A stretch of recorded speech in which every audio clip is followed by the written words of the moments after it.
ನಮಸ್ಕಾರ. ಈ ಸಂಚಿಕೆಯಲ್ಲಿ ಬೀಜೋಕ್ತಿಗಳ ಪರಿಕಲ್ಪನೆಯ ಬಗ್ಗೆ ತಿಳ್ಕೊತಾ ಹೋಗೋಣ. ಈ ಸಂಚಿಕೆಯಲ್ಲಿನ NCERTಯ ಕಲಿಕಾ ಉದ್ದೇಶಗಳು ಹೀಗಿವೆ.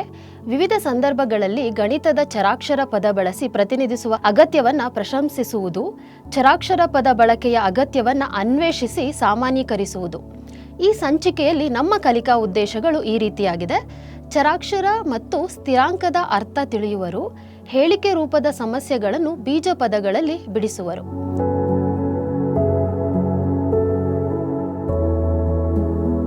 ಈ ಸಂಚಿಕೆಗೆ ಬೇಕಾಗಿರುವ ಕಲಿಕಾ ಸಾಮಗ್ರಿಗಳು: ಚೌಕಳಿ ಬಿಲ್ಲೆಗಳು, ಮಣಿಗಳು ಅಥವಾ ಕಲ್ಲುಗಳು, ಈ ರೀತಿಯಾಗಿ ಮುಚ್ಚಿದ ಚೀಲ ಅಥವಾ ಮುಚ್ಚಿದ ಡಬ್ಬ.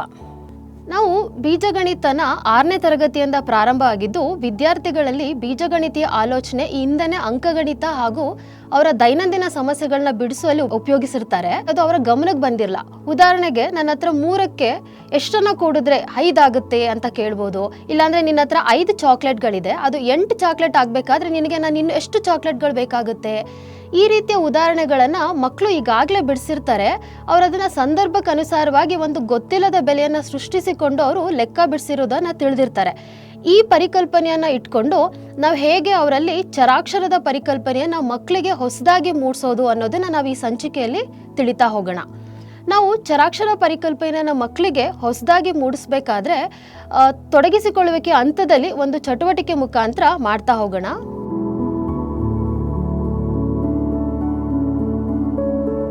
ಚರಾಕ್ಷರ ಪರಿಕಲ್ಪನೆ ಅನ್ನೋದು ಮಕ್ಕಳಿಗೆ ಹೊಸದಾಗಿದ್ದು, ನಾವು ವಿದ್ಯಾರ್ಥಿಗಳಿಗೆ ಗೊತ್ತಿಲ್ಲದ ಮೌಲ್ಯವನ್ನು ಹೇಗೆ ಪರಿಚಯ ಮಾಡೋದು ಅನ್ನೋದನ್ನ ನಾವೀಗ ಒಂದು ಚಟುವಟಿಕೆ ಮುಖಾಂತರ ಮಾಡ್ತಾ ಹೋಗೋಣ. ನಾವು ಈ ಚಟುವಟಿಕೆಯನ್ನು ತರಗತಿಯಲ್ಲಿ ತೊಡಗಿಸಿಕೊಳ್ಳುವಿಕೆಯ ಹಂತದಲ್ಲಿ ನಾವು ಇದನ್ನು ಬಳಸ್ತಾ ಹೋಗ್ಬೋದು. ಮೊದಲಿಗೆ ನಾವೀಗ ಇಲ್ಲಿ ಒಂದು ಚೀಲನ ತಗೊಳ್ಳೋಣ. ನೀವು ತರಗತಿಯಲ್ಲಿ ಮಾಡುವಾಗ ಯಾವುದಾದ್ರೂ ಒಂದು ಮುಚ್ಚಿದ ಡಬ್ಬ ಆಗ್ಬೋದು, ಇಲ್ಲಾಂದರೆ ಯಾವುದಾದ್ರೂ ಒಂದು ಪ್ಲಾಸ್ಟಿಕ್ ಚೀಲನೂ ಸಹ ನೀವು ಬಳಸ್ಬೋದು. ನಾನಿಲ್ಲಿ ಈಗ ಒಂದು ಚೀಲವನ್ನು ಬಳಕೆ ಮಾಡ್ತಾ ಇದ್ದೀನಿ. ಈ ಚೀಲದಲ್ಲಿ ನಾವೀಗ ಇಲ್ಲಿ ಒಂದಷ್ಟು ಗೊತ್ತಿಲ್ಲದೆ ಇರೋ ಒಂದಷ್ಟು ಸಂಖ್ಯೆಯ ಬಿಲ್ಲೆಗಳನ್ನು ನಾನಿಲ್ಲಿ ಹಾಕ್ತಾ ಇದ್ದೀನಿ. ಈಗ ನಾವಿದನ್ನ ಈ ರೀತಿ ತಗೊಂಡು ವಿದ್ಯಾರ್ಥಿಗಳಿಗೆ ತರಗತಿಯಲ್ಲಿ ಈ ಚಟುವಟಿಕೆಯನ್ನು ಮಾಡುವಾಗ ಅವ್ರಿಗೆ ಕೇಳ್ಬೋದು, ಈಗ ಈ ಚೀಲದಲ್ಲಿ ಎಷ್ಟು ಚೌಕಳಿ ಬಿಲ್ಲೆಗಳಿದೆ ಅಂತ ನಾವಿಲ್ಲಿ ಕೇಳಿದಾಗ ವಿದ್ಯಾರ್ಥಿಗಳು ಹೇಳ್ತಾರೆ, ಅದು ನನಗೆ ಕಾಣಿಸ್ತಾ ಇಲ್ಲ, ನಮಗೆ ಗೊತ್ತಿಲ್ಲ ಅನ್ನೋ ರೀತಿ ಉತ್ತರಗಳು ಬರ್ತಾ ಹೋಗುತ್ತೆ. ಅವ್ರು ಹೇಳ್ಬೋದು, ನಮ್ಗೆ ಇದ್ರದ್ದು ಸಂಖ್ಯೆ ಗೊತ್ತಾದರೆ ನಾನು ಇದನ್ನು ಹೇಳ್ಬೋದಲ್ಲ ಅಂತ ವಿದ್ಯಾರ್ಥಿಗಳು ಹೇಳ್ತಾರೆ. ಹಾಗಾದರೆ ಈ ರೀತಿ ಸಂದರ್ಭದಲ್ಲಿ ನಮಗೆ ಗೊತ್ತಿಲ್ಲದ ಸಂಖ್ಯೆಯನ್ನು ನಾವು ಇಂಗ್ಲಿಷ್ ವರ್ಣಮಾಲೆಯನ್ನು ಬಳಸಿ ಸೂಚಿಸ್ಬೋದು. ಈ ಚೀಲದಲ್ಲಿರುವ ಚೌಕಳಿ ಬಿಲ್ಲೆಗಳ ಸಂಖ್ಯೆಯನ್ನು ಸೂಚಿಸೋಕೆ ನಾವು ಇಂಗ್ಲಿಷ್ ವರ್ಣಮಾಲೆಯಲ್ಲಿರುವಂತಹ ಚಿಕ್ಕ ಲೆಟರ್ಸ್ಗಳೇನಿದೆ, ನಾವು ಅದನ್ನು ABCD ಇಂದ ಹಿಡಿದು ನಾವಿಲ್ಲಿ XYZವರೆಗೂ ಸಹ ನಾವಿಲ್ಲಿ ಅದನ್ನು ಬಳಕೆ ಮಾಡ್ತೀವಿ ಅಂತ ಮಕ್ಕಳಿಗೆ ಈ ರೀತಿ ನಾವು ಅವ್ಯಕ್ತ ಪದವನ್ನು ಪರಿಚಯ ಮಾಡ್ಬೋದು. ಹಾಗಾದರೆ ಈಗ ಈ ಚೀಲದಲ್ಲಿರೋ ಗೊತ್ತಿಲ್ಲದ ಸಂಖ್ಯೆ ಚೌಕಳಿ ಬಿಲ್ಲೆಗಳನ್ನು ನಾನೇನಂತ ಕರೆಯೋಣ ಅಂತ ಹೇಳಿದ್ರೆ, ನಾವಿಲ್ಲಿ ಅದನ್ನು X ಅಂತ ಕರಿತಾ ಹೋಗೋಣ. ಈ ರೀತಿಯಾಗಿ ಗೊತ್ತಿಲ್ಲದೆ ಇರೋ ಬೆಲೆ ಅಥವಾ ಪ್ರಮಾಣವನ್ನು, ಅಥವಾ ಇದನ್ನು ನಾವು ಮೌಲ್ಯ ಅಂತ ಕೂಡ ಹೇಳ್ಬೋದು, ಈ ಮೌಲ್ಯವನ್ನು ಸೂಚಿಸೋಕೆ ಬಳಸೋ ಅಕ್ಷರದ ಸಂಕೇತವನ್ನು ನಾವು ಏನಂತ ಕರಿತೇವೆ ಅಂತ ಹೇಳಿದ್ರೆ ಅವ್ಯಕ್ತ ಪದ ಅಂತ ಹೇಳಿ ಕರಿತೇವೆ. ಇದನ್ನು ನಾವು ಇಂಗ್ಲೀಷಲ್ಲಿ ಅನ್ನೌನ್ ಅಂತ ಸಹ ಕರಿತೇವೆ. ಯಾಕೆ ನಾವಿಲ್ಲಿ ಇದನ್ನು ಚಿಕ್ಕ ಇಂಗ್ಲೀಷ್ ವರ್ಣಮಾಲೆಯ ಅಕ್ಷರಗಳನ್ನೇ ಬಳಸಿ ಕರಿತೇವೆ ಅಂತ ಮಕ್ಕಳು ಕೇಳ್ಬೋದು.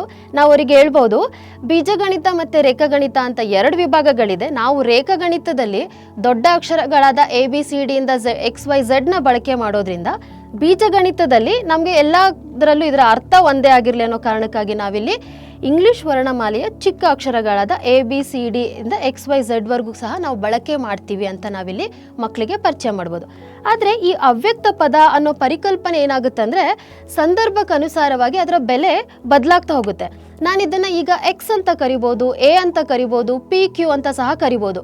ಈ ರೀತಿ ಸಂದರ್ಭಕ್ಕೆ ತಕ್ಕಂತೆ ಅದರ ಬೆಲೆ ಬದಲಾಗ್ತಾ ಹೋಗೋದ್ರಿಂದ ನಾವದನ್ನು ಚರಾಕ್ಷರ ಅಂತೇಳಿ ಕರಿತಾ ಹೋಗ್ತೇವೆ.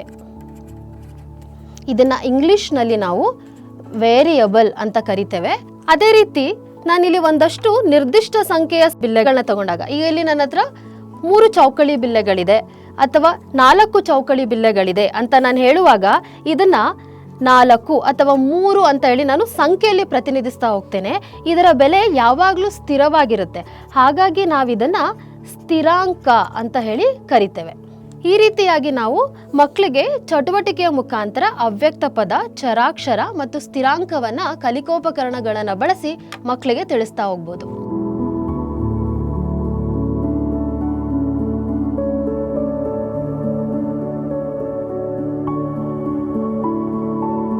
ನಾವೀಗ ಕಲಿಕೋಪಕರಣ ಬಳಸಿ ಚಟುವಟಿಕೆ ಮುಖಾಂತರ ಹೇಗೆ ಉಕ್ತಿ ರಚನೆ ಮಾಡೋದು ಅನ್ನೋದನ್ನ ನಾವೀಗ ನೋಡ್ತಾ ಹೋಗೋಣ. ಮೊದಲಿಗೆ ನಾವೀಗ ಒಂದು ಚೀಲನ ತಗೊಳ್ಳೋಣ. ಆ ಚೀಲಕ್ಕೆ ಒಂದಷ್ಟು ಗೊತ್ತಿಲ್ಲದೆ ಇರೋವಂಥ ಒಂದಷ್ಟು ಚೌಕಳಿ ಬಿಲ್ಲೆಗಳನ್ನ ನಾವೀಗ ಈ ಚೀಲಕ್ಕೆ ಹಾಕ್ತಾ ಹೋಗೋಣ. ಇದನ್ನು ಹಾಕಿ ನಾವು ಮಕ್ಕಳಿಗೀಗ ಕೇಳ್ತಾ ಹೋಗ್ಬೋದು, ಈ ಚೀಲದಲ್ಲಿ ಎಷ್ಟು ಚೌಕಳಿ ಬಿಲ್ಲೆಗಳಿದೆ ಅಂತ ಕೇಳಿದಾಗ ಅವ್ರಿಗಾಗಲೇ ಗೊತ್ತಿರುತ್ತೆ, ನನಗೆ ಗೊತ್ತಿಲ್ಲದೆ ಇರೋವಂಥ ಒಂದಷ್ಟು ಸಂಖ್ಯೆಯ ಬಿಲ್ಲೆಗಳಿದ್ರೆ ನಾನು ಅದನ್ನು ಇಂಗ್ಲೀಷ್ ವರ್ಣಮಾಲೆಯ ಅಕ್ಷರದಿಂದ ಕರಿಬೋದು ಅಂತ ಗೊತ್ತಿದೆ. ಅವರಾಗ ಇದನ್ನು ಎಕ್ಸ್ನಷ್ಟು ಚೌಕಳಿ ಬಿಲ್ಲೆಗಳಿದೆ ಅಂತ ಹೇಳ್ತಾ ಹೋಗ್ತಾರೆ. ಹಾಗಾದರೆ ಈಗ ಈ ಚೀಲದಲ್ಲಿರೋ ಬಿಲ್ಲೆಗಳಿಗೆ ನಾನು 4 ಚೌಕಳಿ ಬಿಲ್ಲೆಗಳನ್ನು ಸೇರಿಸ್ತಾ ಇದ್ದೀನಿ.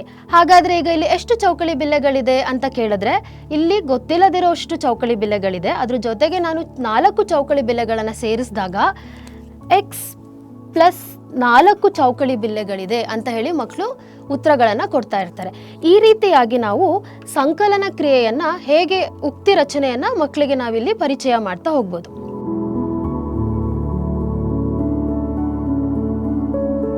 ನಾವೀಗ ಒಂದು ಮುಚ್ಚಿದ ಚೀಲವನ್ನು ತಗೋತಾ ಹೋಗೋಣ. ಈಗ ನಾನೊಂದಷ್ಟು ಇಲ್ಲಿ ಗೊತ್ತಿಲ್ಲದಷ್ಟು ಸಂಖ್ಯೆಯ ಚೌಕಳಿ ಬಿಲ್ಲೆಗಳನ್ನು ನಾವೀಗ ಇದರೊಳಗಡೆ ಹಾಕ್ತಾ ಹೋಗೋಣ. ಹಾಕಿ ನಾವಿಲ್ಲಿ ವಿದ್ಯಾರ್ಥಿಗಳನ್ನು ಕೇಳ್ಬೋದು, ಇಲ್ಲಿ ಎಷ್ಟು ಚೌಕಳಿ ಬಿಲ್ಲೆಗಳಿದೆ ಅಂತ ಅವ್ರು ಕೇಳಿದ್ರೆ ಅವ್ರು ಹೇಳ್ತಾರೆ ನಮಗೆ ಗೊತ್ತಿಲ್ಲದೆ ಇರೋಷ್ಟು ಸಂಖ್ಯೆಗಳಿದೆ ಅಂತ ಹೇಳ್ತಾರೆ. ಅವ್ರಿಗೆ ಈಗಾಗಲೇ ಗೊತ್ತಿರುತ್ತೆ ನಮ್ಗೆ ಇಲ್ಲಿ ಗೊತ್ತಿಲ್ಲದೆ ಇರೋಷ್ಟು ಸಂಖ್ಯೆಯ ಚೌಕಳಿ ಬಿಲ್ಲೆಗಳಿದ್ರೆ ನಾವು ಅದನ್ನು ಇಂಗ್ಲೀಷ್ ವರ್ಣಮಾಲೆಯ ಅಕ್ಷರಗಳಿಂದ ಗುರುತಿಸ್ಬೋದು ಅಂತ.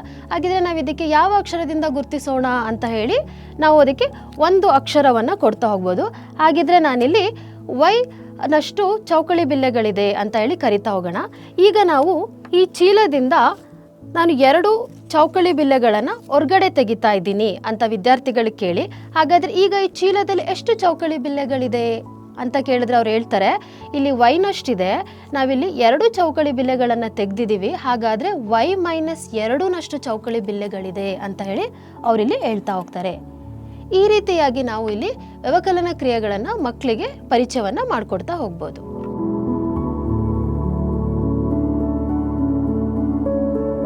ಮೂರು ವಿದ್ಯಾರ್ಥಿಗಳಿದ್ದಾರೆ ಅಂತ ಹೇಳಿ ಭಾವಿಸೋಣ.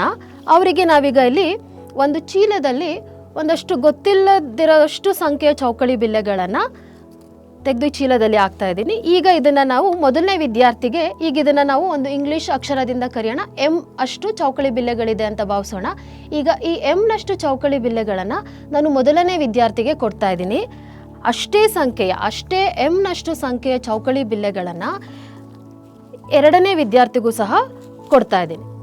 ಅಷ್ಟೇ ಗೊತ್ತಿಲ್ಲದಿರೋಷ್ಟು ಸಂಖ್ಯೆಯ ಅಂದರೆ ನಾನು ಎಮ್ನಷ್ಟು ಸಂಖ್ಯೆಯ ಚೌಕಳಿ ಬಿಲ್ಲೆಗಳನ್ನು ಮೂರನೇ ಚೀಲದಲ್ಲಿ ಮೂರನೇ ವಿದ್ಯಾರ್ಥಿಗಳಿಗೂ ಸಹ ಕೊಡ್ತಾ ಇದ್ದೀನಿ ನಾನು. ಹಾಗಾದರೆ ಎಷ್ಟು ನಾವು ಚೌಕಳಿ ಬಿಲ್ಲೆಗಳನ್ನು ನೀಡಿದ್ದೇವೆ ಅಂತ ಕೇಳಿದ್ರೆ ಅವ್ರು ಏನು ಹೇಳ್ತಾರೆ, 3 ಸಲ ಇದೆ, ಎಮ್ನಷ್ಟು ಚೌಕಳಿ ಬಿಲ್ಲೆಗಳನ್ನು ಕೊಟ್ಟಿದ್ದೀವಿ, ಹಾಗಾದರೆ ಅವರ ಬಳಿ 3 ಎಮ್ನಷ್ಟು ಚೌಕಳಿ ಬಿಲ್ಲೆಗಳಿದೆ ಅಂತ ಹೇಳಿ ಅವರು ಉತ್ತರವನ್ನು ನೀಡ್ತಾರೆ.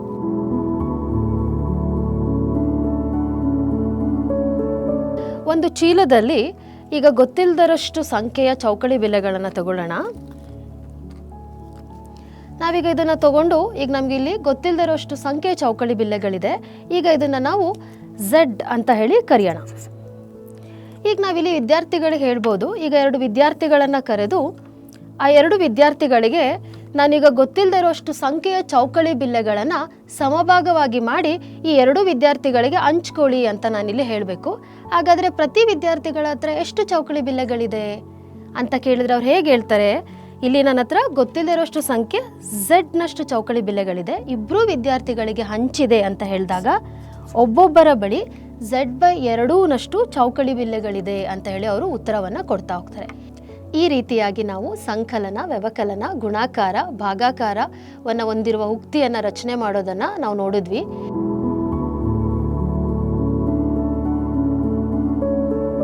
ಈಗ ಮುಂದಿನ ಹಂತ. ಈ ಹಂತದಲ್ಲಿ ವಿದ್ಯಾರ್ಥಿಗಳು ತಾವು ಕಲಿತ ವಿಷಯವನ್ನು ನಿಜ ಜೀವನದಲ್ಲಿನ ಸಮಸ್ಯೆಗಳನ್ನು ಬಗೆಹರಿಸಲು ಅಥವಾ ಉನ್ನತ ಹಂತದ ಪರಿಕಲ್ಪನೆಗಳಿಗೆ ಅನ್ವಯಿಸಲು ಬಳಸಿಕೊಳ್ಳುತ್ತಾರೆ.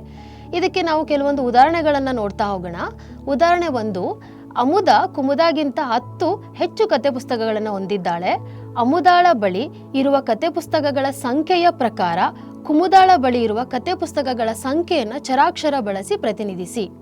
ಇಲ್ಲಿ ಕುಮುದ ಹೊಂದಿರುವ ಕತೆ ಪುಸ್ತಕಗಳ ಸಂಖ್ಯೆಯನ್ನು ನಾವು y ಚರಾಕ್ಷರದಿಂದ ಪ್ರತಿನಿಧಿಸಿದ್ರೆ ಆಗ ಅಮುದ ಹೊಂದಿರುವ ಕತೆ ಪುಸ್ತಕಗಳ ಸಂಖ್ಯೆ y+10 ಆಗುತ್ತದೆ. ಈಗ ನಾವು ಉದಾಹರಣೆ 2 ನೋಡೋಣ. ಒಂದು ಟ್ಯಾಕ್ಸಿಯಲ್ಲಿ ₹50 ಮೂಲ ಶುಲ್ಕವಾಗಿ ಅವರು ಮಾಡ್ತಾ ಇದ್ದಾರೆ.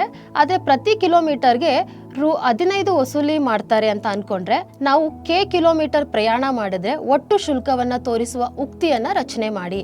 ಏನಾಗುತ್ತೆ ಅಂದರೆ 50+15 ಈ ರೀತಿಯ ಉದಾಹರಣೆಗಳನ್ನು ನಾವು ವಿದ್ಯಾರ್ಥಿಗಳಿಗೆ ಹೆಚ್ಚಾಗಿ ಕೇಳೋದ್ರಿಂದ ಅವರಲ್ಲಿ ಪರಿಕಲ್ಪನೆಯ ಜ್ಞಾನ ಇನ್ನಷ್ಟು ಆಳವಾಗಿ ಮೂಡಲಿಕ್ಕೆ ಸಾಧ್ಯವಾಗುತ್ತದೆ.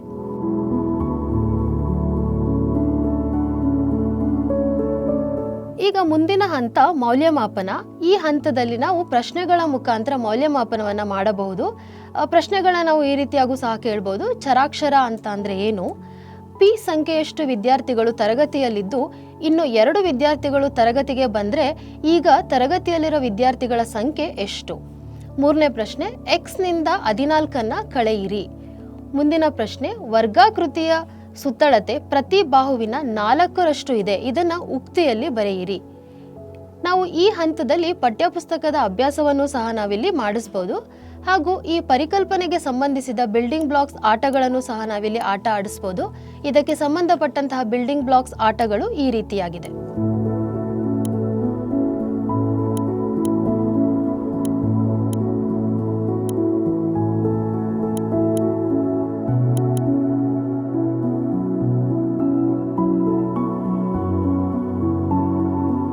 ಈ ಪರಿಕಲ್ಪನೆಗೆ ಸಂಬಂಧಿಸಿದಂತೆ ವಿದ್ಯಾರ್ಥಿಗಳು ಕೆಲವು ತಪ್ಪುಗಳನ್ನು ಮಾಡುವ ಸಾಧ್ಯತೆ ಇರುತ್ತದೆ.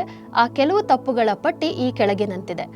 ಮೊದಲಿಗೆ ವಿದ್ಯಾರ್ಥಿಗಳಿಗೆ ಚರಾಕ್ಷರ ಎಂಬ ಪರಿಕಲ್ಪನೆಯ ವ್ಯಾಖ್ಯಾನವನ್ನು ಸರಿಯಾಗಿ ಅರ್ಥ ಮಾಡಿಕೊಳ್ಳದಿರುವುದು.